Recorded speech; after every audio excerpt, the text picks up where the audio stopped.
Hello दोस्तों, कैसे हो आप सभी। तो मैं आज आपको राजस्थान की ज्योग्राफी पढ़ाऊंगा। तो राजस्थान की ज्योग्राफी मैं आपको आर एस पी और प्लस मेंस के लेवल की पढ़ाऊंगा। आर एस पी में भी काम आएगा, मेंस में भी। तो हम पहले राजस्थान की ज्योग्राफी में पहले तो हम सामान्य अध्ययन देखेंगे। सामान्य अध्ययन में पहले राजस्थान की उत्पत्ति, राजस्थान की स्थिति विस्तार, राजस्थान की आकृति और भौतिक परिस्थिति। पहले देखेंगे राजस्थान की उत्पत्ति। तो राजस्थान की उत्पत्ति देखो, ये हमारी पृथ्वी है। जो हमारी पृथ्वी है जो हमारी पृथ्वी है इस पर क्या है। जो हमारी पृथ्वी है इस पर स्थल स्थल महाद्वीप कितने प्रतिशत है। जो हमारी पृथ्वी है इस पर 29% भाग पर तो स्थल महाद्वीप है। बचे 71% भाग पर हमारा जलीय महासागर है, जहाँ पर पानी भरा हुआ है। जलीय महासागर 71% भाग पर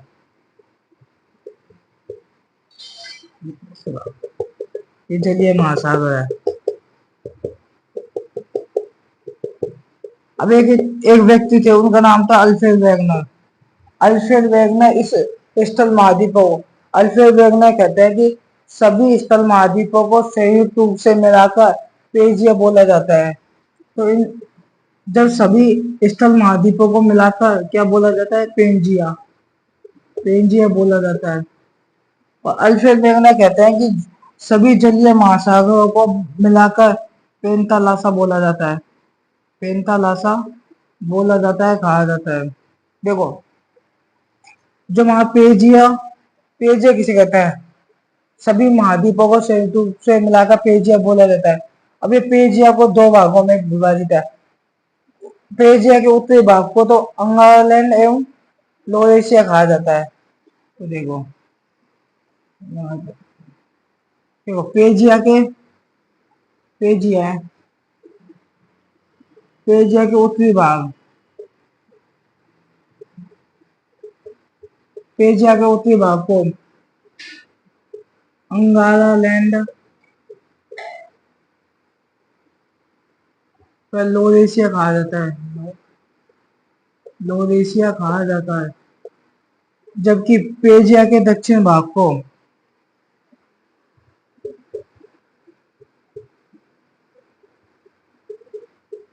पेजिया के दक्षिण भाग को गोंडवाना लैंड कहा जाता है।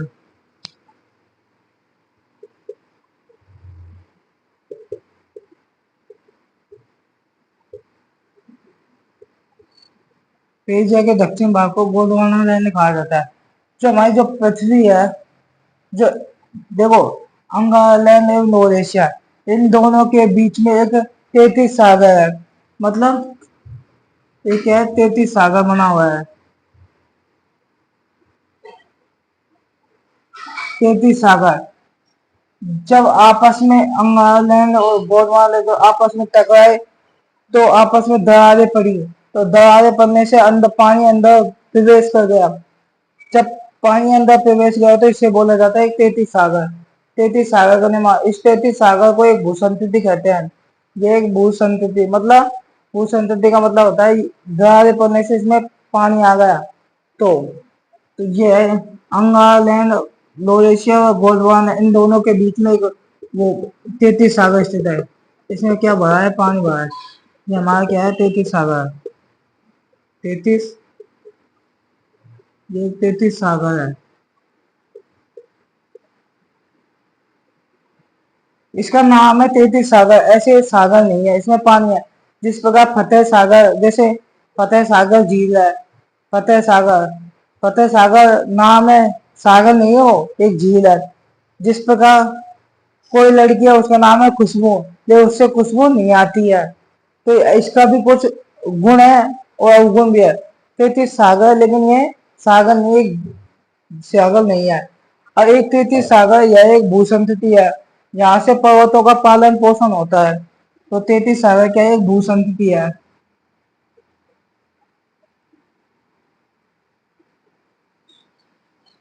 33 सागर एक भूसंतति है। इस 33 सागर में जो हमारे हिमालय पर्वतमाला है, हमारा हिमालय पर्वतमाला और थार मरुस्थल का निर्माण और उत्तर विशाल मैदान का निर्माण 33 सागर में हुआ है। जबकि हमारे जो जो गोंडवाना लैंड है, जो हमारा भारत है, भारत ये गोंडवाना लैंड के अंदर आता है, गोंडवाना लैंड में स्थित है। तो इतना उतार लीजिए आप, स्थल महाद्वीप 29 प्रतिशत 71% जलीय महासागर, जिन्हें पेंथालासा कहा जाता है, पेजिया पेंजिया पेजिया के उत्तरी भाग को लैंड से कहा जाता है, दक्षिणी भाग को गोंडवाना लैंड कहा जाता है। इन दोनों के बीच में 33 सागर है, जिसे जो एक भूसंस्कृति है। तो एक बार ये लिख लिया, तो इसके बाद में थोड़े लिखाएंगे। जो अंगालैंड मॉरिशस, इसके उत्तर में एक तो उत्तरी अमेरिका, उत्तरी यूरोप और उत्तरी एशिया इसके उदाहरण है। जबकि गोंडवाना लैंड में उत्तरी उत्तरी अमेरिका व नहीं, दक्षिण अमेरिका, दक्षिण एशिया, अंटार्कटिका और भारत का निर्माण गोंडवाना लैंड में हुआ है। तो इतना लिख लिया, फिर शायद वो लिखवाएंगे आप, बता दीजिए।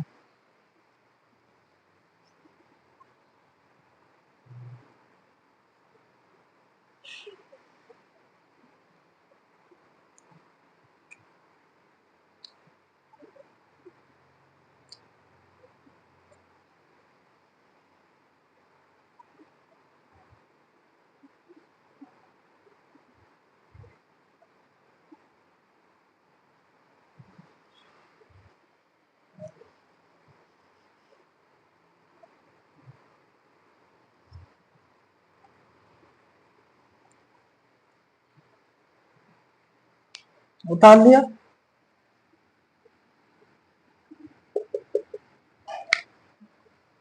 अब इसके बाद में लिखना है पेंजिया किसे कहते हैं।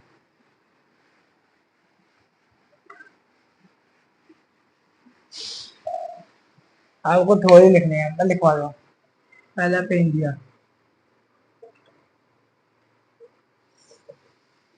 पेंजिया अल्फ्रेड वेगनर के अनुसार,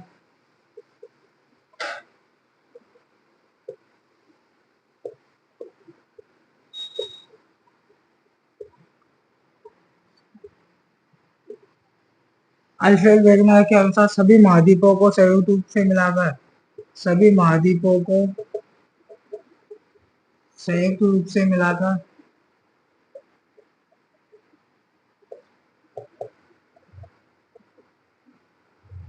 सभी महाद्वीपों को संयुक्त रूप से मिलाकर पेजिया बोला जाता है।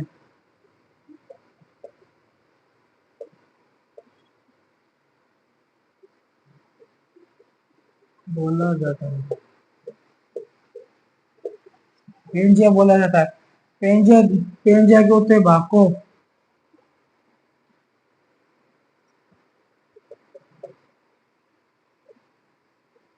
पेंजिया के उत्तरी भाग को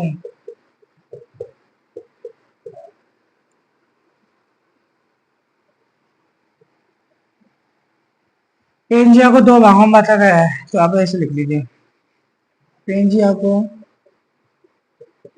दो भागों में विभाजित किया गया। आपको इसमें एक लाइन याद करनी है, अल्फ्रेड वेगनर के अनुसार सभी महाद्वीपों को, ये लाइन याद कर, अंडरलाइन कर लीजिए। तो पेंजिया को दो भागों में विभाजित किया गया है, किया। पहला है अंगालैंड व लोअर एशिया,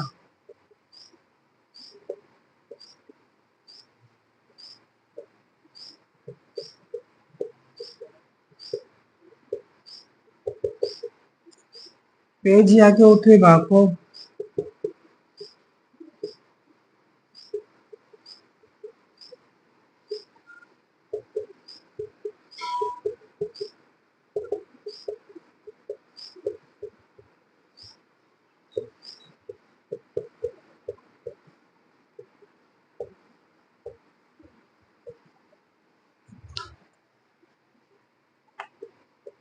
पेंजिया के उत्तरी भाग को अंगालैंड व लोअर एशिया कहा जाता है। उदाहरण जैसे उत्तरी भाग कौन से, जैसे उत्तरी अमेरिका, आपको तीन याद करना है और बाकी सब याद है। उत्तरी अमेरिका, उत्तरी यूरोप, उत्तरी एशिया।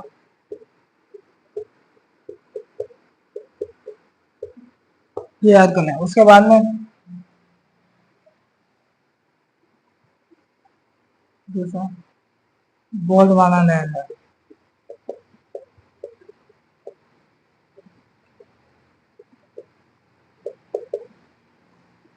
पेजिया के दक्षिण भाग को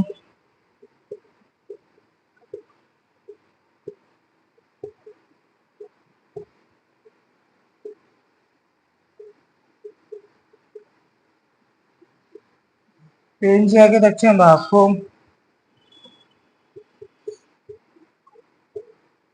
गोल्डवाना लैंड कहा जाता है।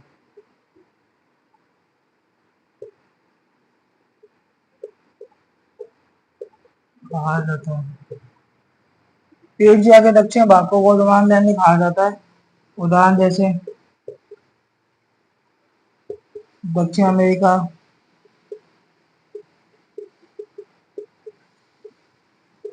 दक्षिण अफ्रीका,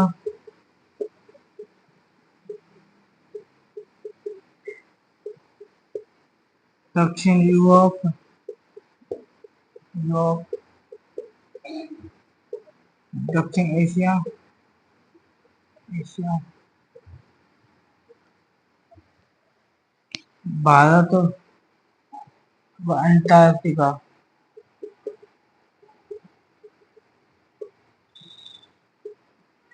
ये गोल्डवाना लैंड के अंदर आता है। उतार लीजिए। उतार लिया।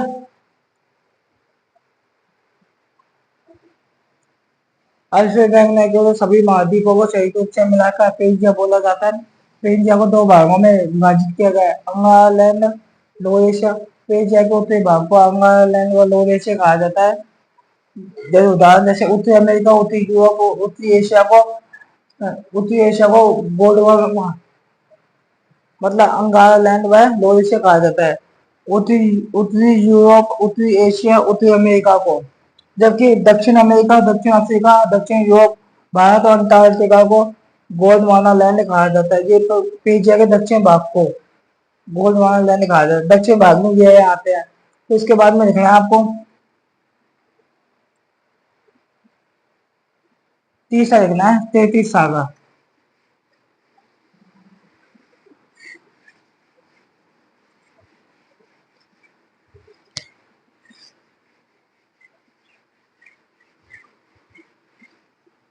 अगला लिखना 33 सागा।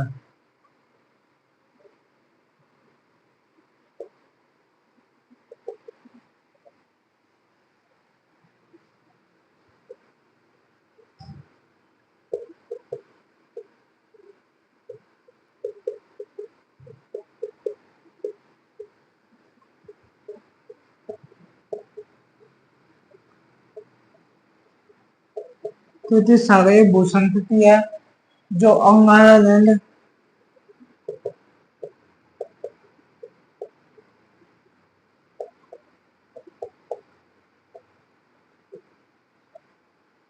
जो अंगालैंड एवं गोल्डवाना लैंड के मध्य स्थित है।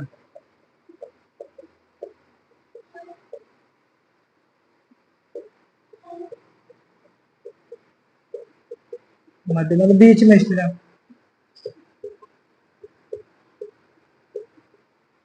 33 सागा एक भूसंतति है जो अंगालैंड, लोएशिया एवं गोल्डवाना लैंड के मध्य स्थित है। नोट में लिखना है हिमालय पर्वतमाला, हिमालय, भारत की हिमालय पर्वतमाला तथा उत्तर विशाल मैदान, भारत का उत्तर विशाल मैदान एवं थार मरुस्थल का निर्माण, मरुस्थल का निर्माण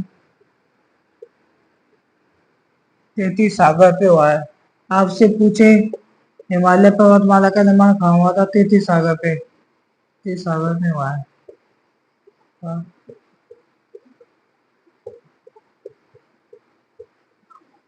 उसके बाद में पेंथालासा।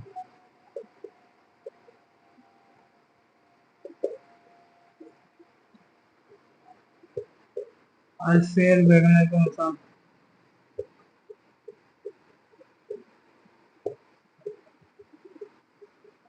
अल्फ्रेड वेगनर के अनुसार सभी महासागरों को संयुक्त रूप से मिलाकर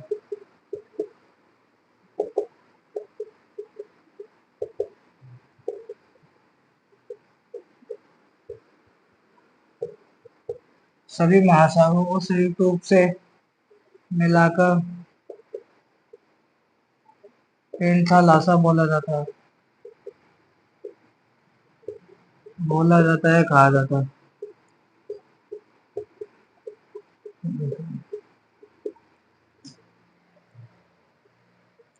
अल्फ्रेड वेगनर के अनुसार सभी महासागरों को संयुक्त रूप से मिलाकर पेंथालासा बोला जाता है। पेंथालासा प्रशांत महासागर का मूल महासागर है। बता लीजिए इतना।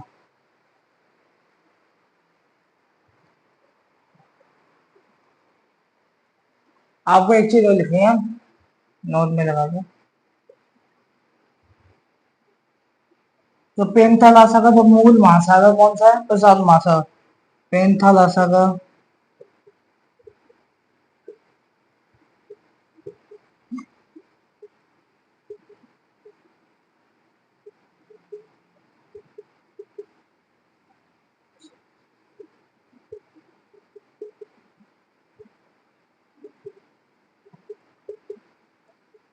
पेंथालासा का मूल महासागर कौन सा है?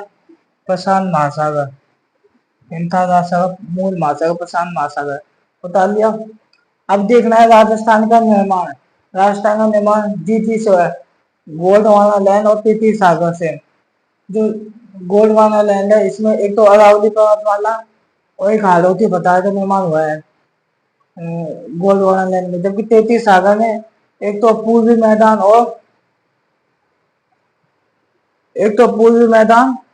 और एक धर्मस्थल का निर्माण कर लिया। समझ में तो आया सब। और आपको वीडियो को लाइक करना है जल्दी जल्दी, है ना।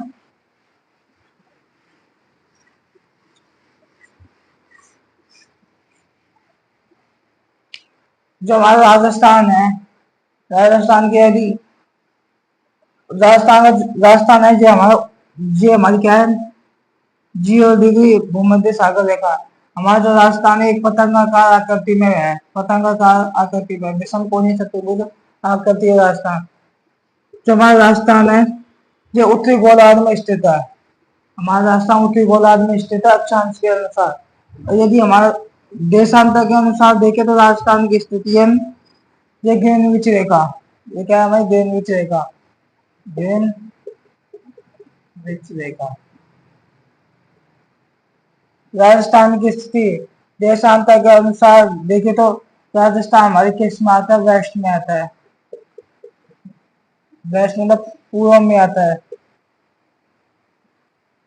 पूर्व में है ना, पूर्व में आता है राजस्थान ना।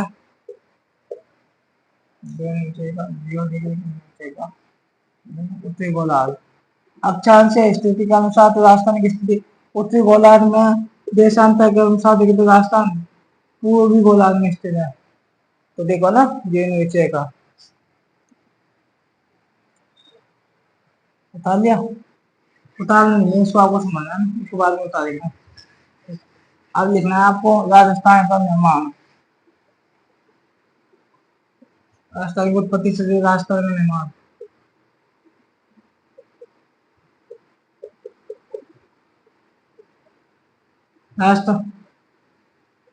राजस्थान का निर्माण जीती से हुआ है। इसका निर्माण जीती से हुआ है। जीती मतलब राजस्थान का निर्माण जी का मतलब होता है एक तो गोंडवाना लैंड, जी का मतलब होता है गोंडवाना लैंड, और टी का मतलब होता है टी और जी। टी का मतलब होता है तीतीर सागर।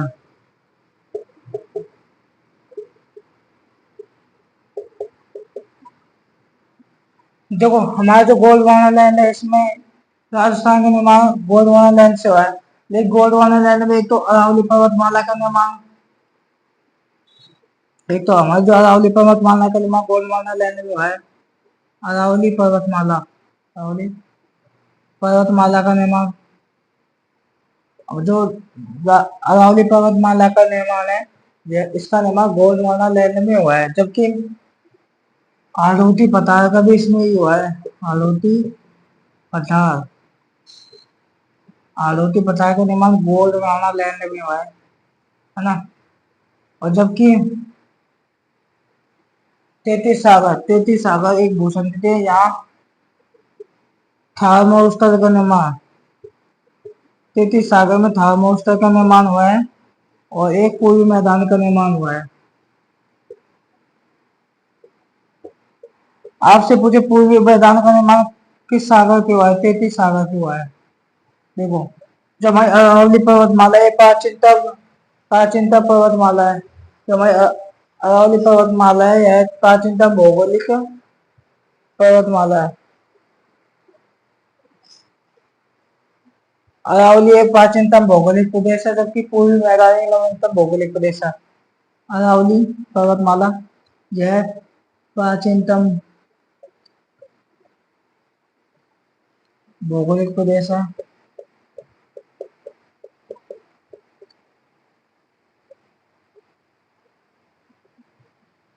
जबकि पूर्वी मैदानी नवीनतम भौगोलिक प्रदेश है।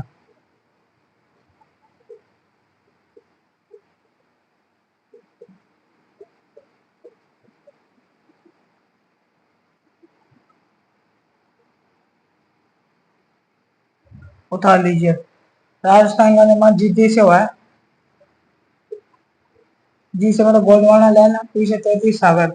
अरावली पर्वतमाला हरोटी पठार का निर्माण गोंडवाना लैंड में हुआ है। अरावली पर्वतमाला एक प्राचीनतम भौगोलिक प्रदेश है, लेकिन थार मोर्चा पूर्वी मैदान का निर्माण 33 सागर को है। पूर्वी मैदान एक नवीनतम भौगोलिक प्रदेश है। इसके बाद में लिखा,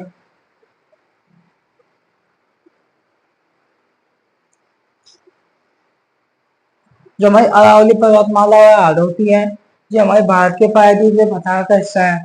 तो आपको लिखना है, उतार लिया।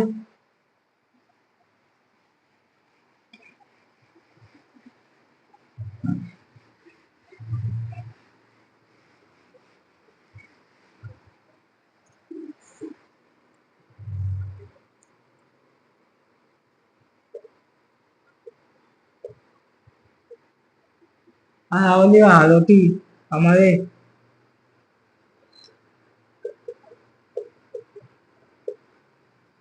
भारत के प्रायद्वीप पठार।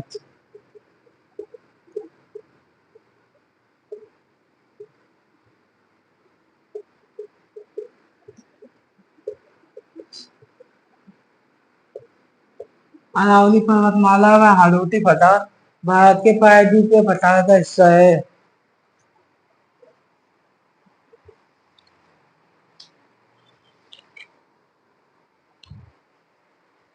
जबकि जबकि हमारे जो जबकि जबकि थार मरुस्थल या पूर्वी मैदान,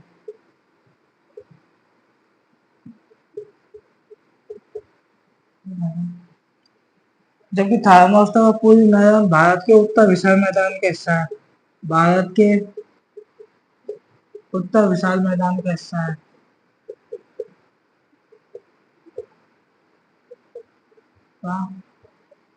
हिस्सा है।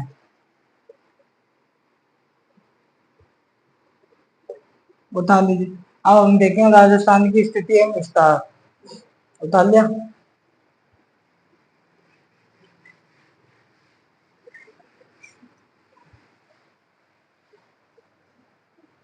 दूसरा राजस्थान की स्थिति एवं विस्तार।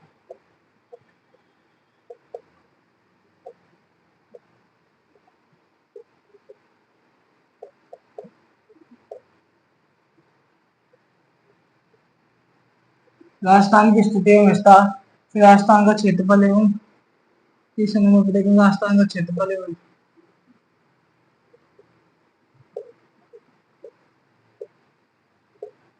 फल देखेंगे। राजस्थान की स्थिति अक्षांश और देशांतर के अनुसार, फिर राजस्थान के हम क्षेत्रफल एवं विस्तार देखेंगे। राजस्थान की स्थिति अक्षांश और देशांतर के अनुसार, देशांतर के अनुसार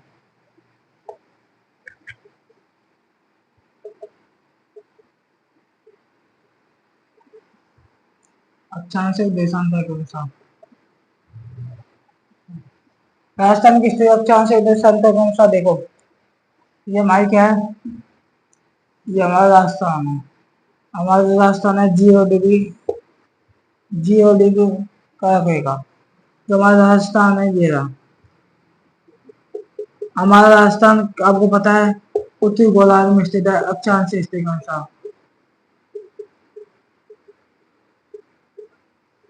उत्तरी गोलार्ध अक्षांश के अनुसार, अक्षांश से स्थिति देखेंगे पहले तो आपको राजस्थान की स्थिति में अक्षांश से, राजस्थान की स्थिति में अक्षांश और देशांतर देखना है तो पहले आपको लिखना है अक्षांशीय विस्तार।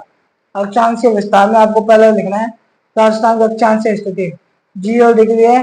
राजस्थान उत्तरी गोलार्ध में स्थित है। उतार लीजिए इतना पर आप।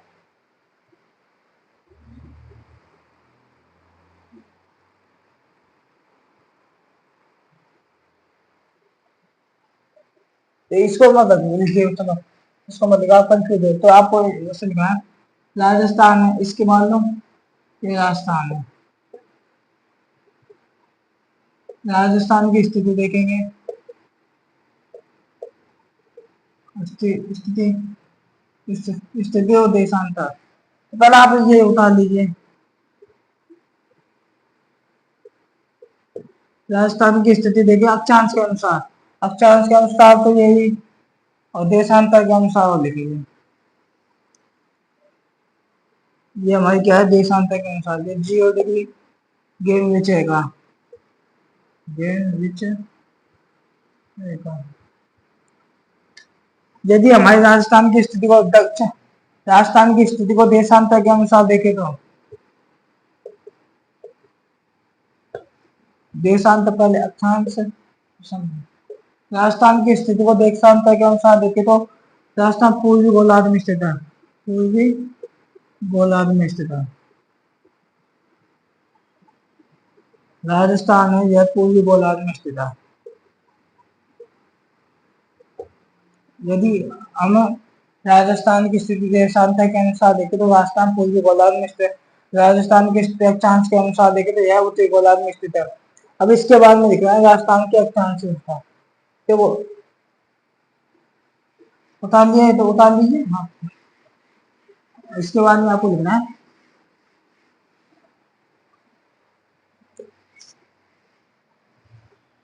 राजस्थान का अक्षांश विस्तार ना, पहले अक्षांश,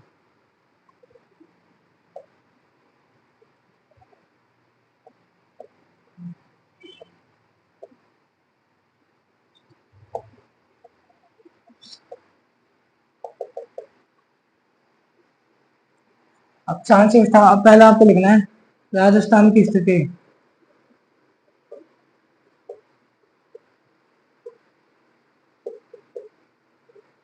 राजस्थान की स्थिति उत्तर पूर्व की ओर। राजस्थान की स्थिति, यदि हम राजस्थान की स्थिति अक्षांश और देशांतर के अनुसार देखें, देखो ये हमारा है, ये हमारा भारत राजस्थान। यदि हमारी जो राजस्थान की स्थिति अक्षांश और देशांतर के अनुसार देखें, अक्षांश 0 डिग्री है ना,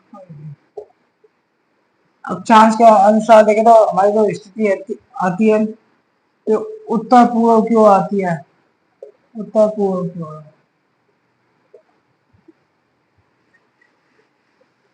उत्तर पूर्व की राजस्थान की स्थिति अक्षांश और देशांतर के अनुसार।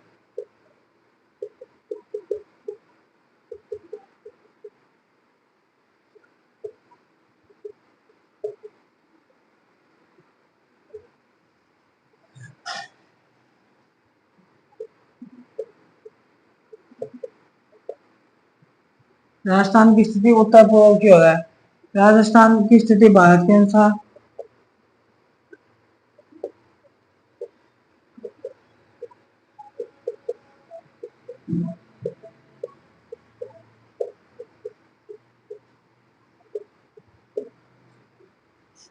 राजस्थान की स्थिति भारत के अनुसार देखो,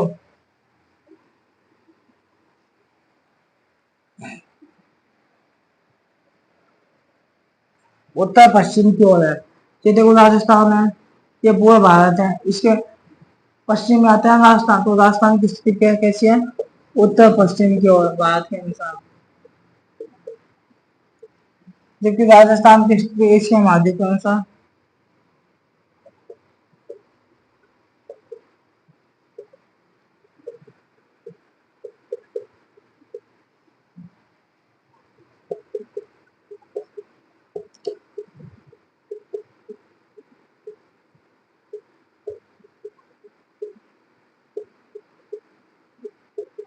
राजस्थान की स्थिति एशिया महाद्वीप के अनुसार देखिए तो दक्षिण पश्चिम की ओर है।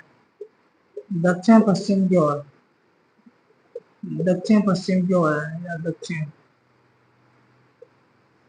राजस्थान है, ये हमारा क्या है? भारत है पूरा, ये हमारा विश्व। इसमें राजस्थान की स्थिति कैसे है? दक्षिण, दक्षिण से पश्चिम की ओर है। तो राजस्थान की स्थिति एशिया महाद्वीप के अनुसार दक्षिण पश्चिम की ओर। अक्षांशीय रेखाओं को जलवायु रेखाएं भी कहा जाता है।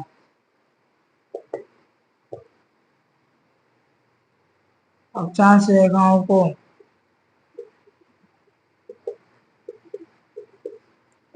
जलवायु रेखाएं भी कहा जाता है। जलवायु रेखा भी कहा जाता है। ये तो हमने राजस्थान का अक्षांशीय विस्तार स्थिति देख ली। राजस्थान की स्थिति कैसी है?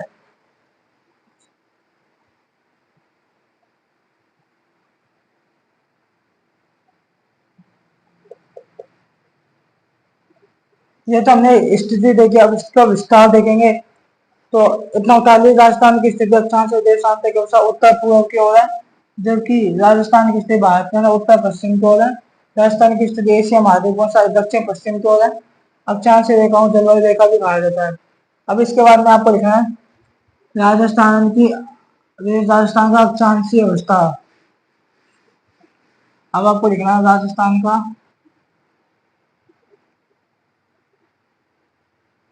अक्षांशीय विस्तार। देखो राजस्थान का अक्षांशीय विस्तार,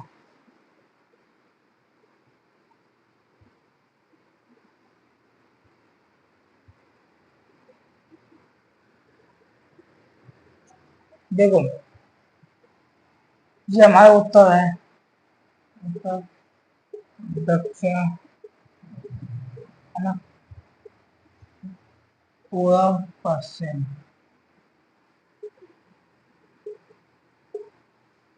हमारे राजस्थान का अक्षांशीय विस्तार है, अक्षांशीय विस्तार 23 डिग्री, 23 डिग्री, डिग्री में आपको मिलेगा 23 डिग्री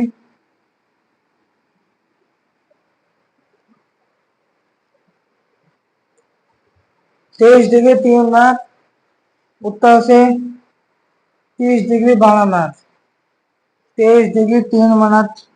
मिनट का चिन्ह है, ये आपको ऐसे लगाना है ना, ऐसे। और डिग्री का है 23 डिग्री 3 मिनट उत्तर से, उत्तर से 30 डिग्री 12 मिनट उत्तर में। अब आपको लिखना है, देखो ये इन दोनों के बीच की दूरी है, तो हमारा से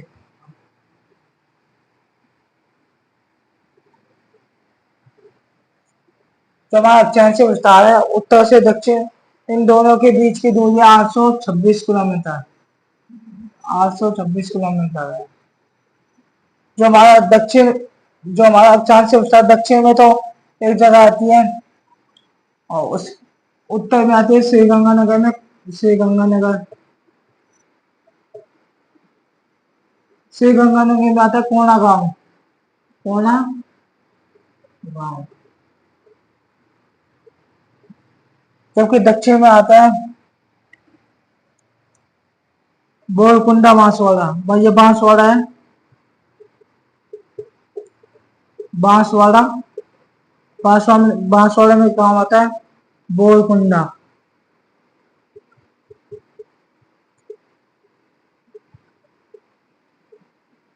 देखो राजस्थान का अक्षांश विस्तार है 23 डिग्री 3 मिनट उत्तर से 30 डिग्री 12 मिनट तक। देखो 23 डिग्री 3 मिनट दक्षिण में तो है बोरकुंडा बांसवाड़ा, उत्तर में श्रीगंगानगर में कोना गांव आता है। तो आपको लिख लीजिए, उतार लीजिए, इससे आगे थोड़ी लिखवाऊंगा आपको मैं।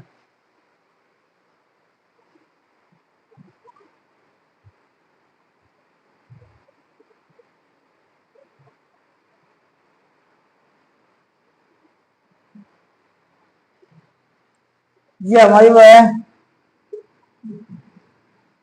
रेखा, कर्क रेखा। अब इसके बाद में आपको मैं शॉर्ट तरीके से लिखाऊंगा ना, तो आपको लिखना है था अक्षांश अक्षांश अक्षांश विस्तार 23 डिग्री 3 मिनट उत्तर से 30 डिग्री 12 मिनट उत्तर से, है ना। और उसके बाद में लिखा ये तो अक्षांश विस्तार हो गया, है ना। अब इसके बाद में जिला, जिला गांव दूरी। देखो जिला आता है 23 डिग्री 3 मिनट, जिला तो आता है बांसवाड़ा, बांसवाड़ा। गांव आता है बोरकुंडा।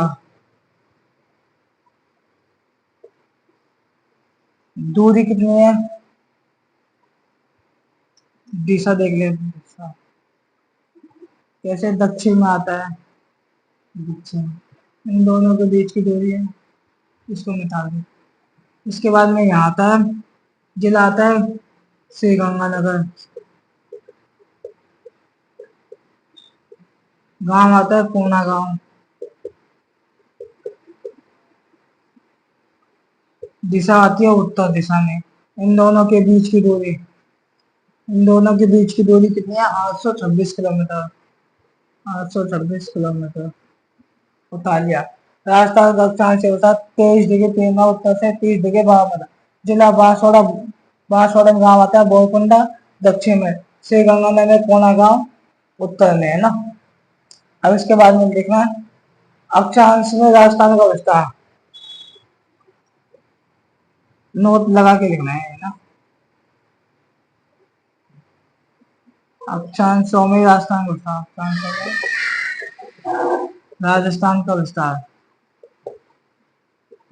अक्षांश में राजस्थान का विस्तार देखे तो कितना है, 7 डिग्री 9 मिनट, 7 डिग्री 9 मिनट है, 7 डिग्री 9 मिनट, ऐसे 7 डिग्री 9 मिनट।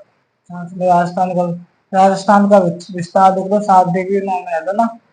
अब उसके बाद में देखना है, बता लीजिए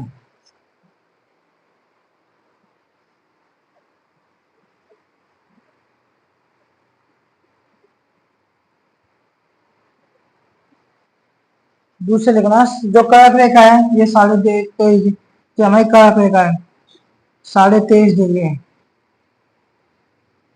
23.5 डिग्री ऐसे लिखो, 23.5,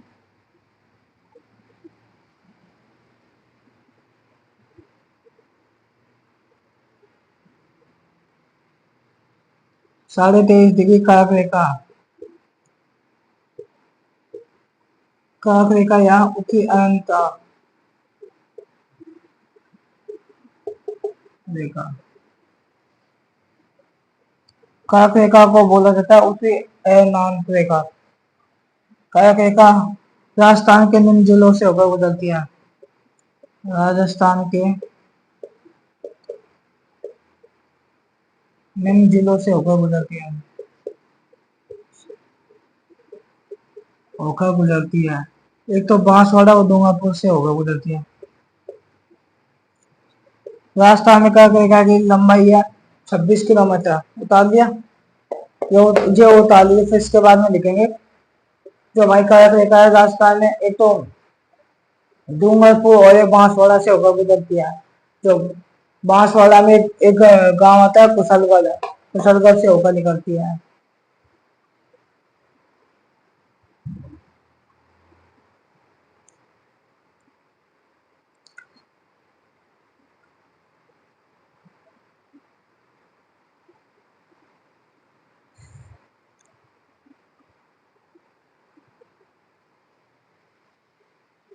जी वो लगा देंगे। उतार लिया।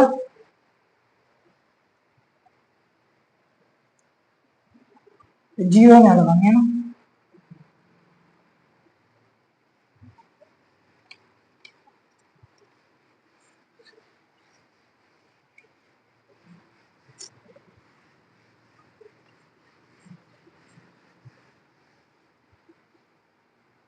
ये हमारा क्या है, राजस्थान में ऐसे राजस्थान बांसवाड़ा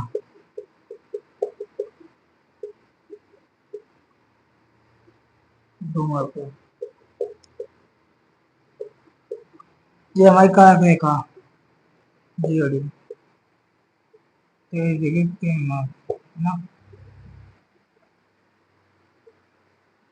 जो हमारी कार रेखा है, जो हमारी कार रेखा है दो राज्यों से होकर गुजरती है, दो राज्यों से होकर गुजरती है। एक तो डूंगरपुर और एक बांसवाड़ा। बांसवाड़ा में पॉइंट आता है, शहर आता है कुशलगढ़। बांसवाड़ा में एक पॉइंट आता है, उसका नाम है कुशलगढ़। बांसवाड़ा में कुशलगढ़ से होकर निकलती है, लास्ट पॉइंट है कुशलगढ़। बांसवाड़ा में कुशलगढ़ एक निम्न शहर है।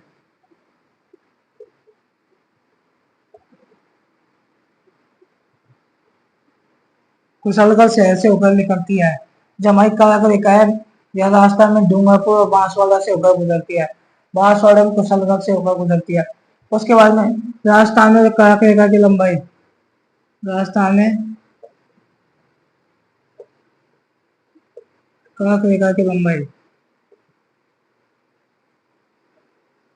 लंबाई बाबा 26 किलोमीटर।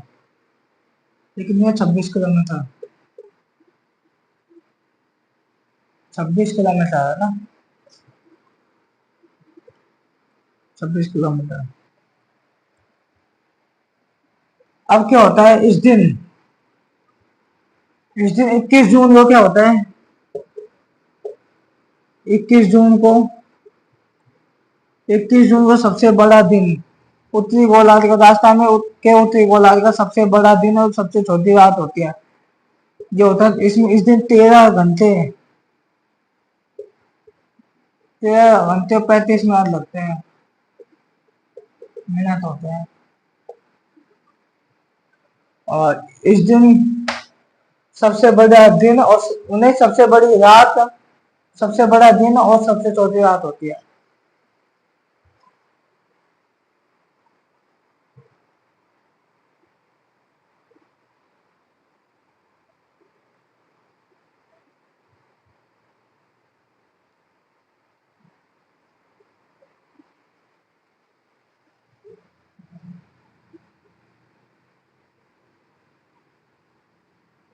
तो ये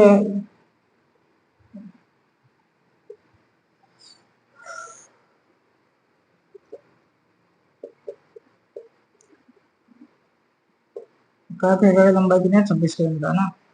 और ये हमारा पॉइंट है बिंदु। 21 जून को क्या होती है, कर संक्रांति होती है। कर संक्रांति मतलब सबसे बड़ा दिन और सबसे छोटी रात होती है 21 जून को। तो इसके बाद में आपको लिखना है राजस्थान में कह का,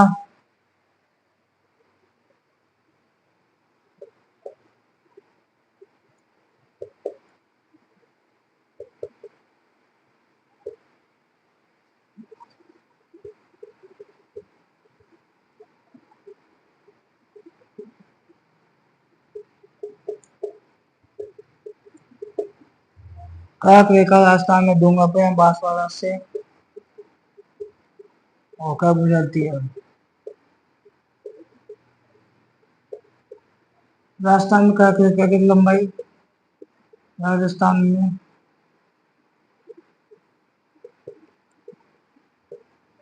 कर्क रेखा की कुल लंबाई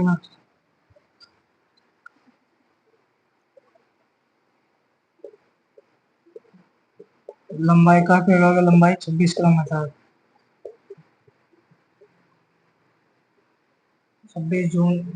26 किलोमीटर है।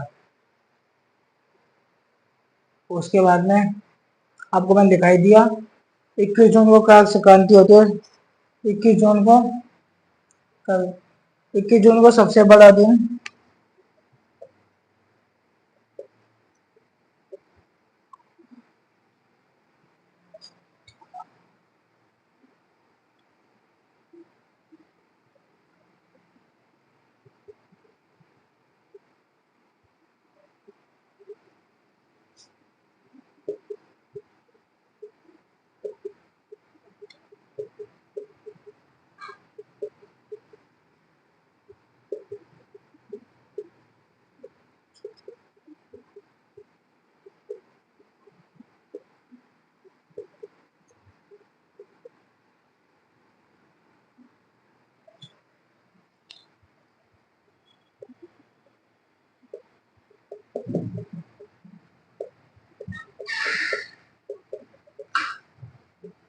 21 जून को सब उत्तरी गोलार्ध, राजस्थान कौन से गोलार्ध में? उत्तरी गोलार्ध।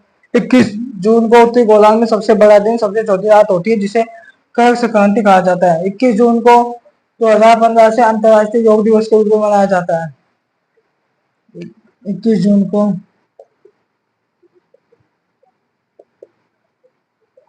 2015 से अंतर्राष्ट्रीय योग दिवस के रूप में मनाया जाता है। अंतर्राष्ट्रीय योग दिवस के रूप में मनाया जाता है।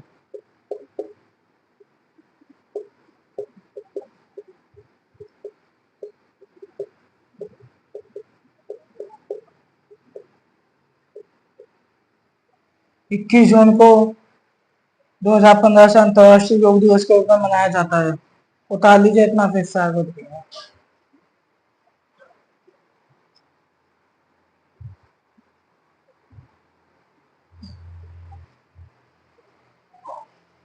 राजस्थान में कर्क रेखा की कुल लंबाई 26 किलोमीटर है एवं निकटतम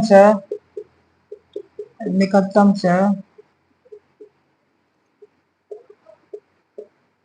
कुशलगढ़ जो बांसवाड़ा में है। कर्क रेखा का निकटतम शहर कौन सा है? कुशलगढ़ जो बांसवाड़ा है।